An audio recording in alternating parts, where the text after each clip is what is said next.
So karong adlaw ang gagawin natin is linis tayo ng bakuran kasi maraming lamok. Para mawala yung lamok, linisan natin yung bakuran na tanggalin natin yung mga damo, gamit yung sharp polo.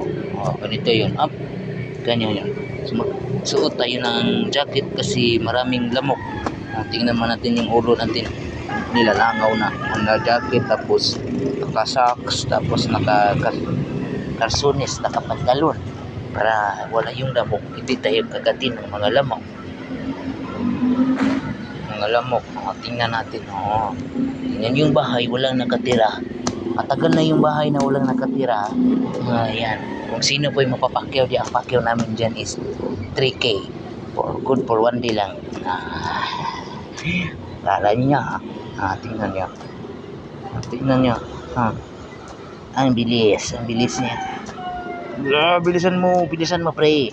Bilisan mo paglinis ng bakuran dyan para mawala tayo ng lamok dyan. Wala ang lamok. May lamok dyan. May lamok. Kasi yung lamok, maraming lamok. Kasi pag maraming lamok, tingnan natin. Suotin natin yung bangot. Suotin natin yung purong para hindi tayo kagati ng mga lamok dyan. Mga malakas na nilalang at malakas na kumagat ng mga skin. Sayang yung skin care natin. Tingnan natin. Diba? Ayusin natin yan. Tingnan mo ito, Pak. Ang kunahin. Yan. Ang bilis. Tingnan mo.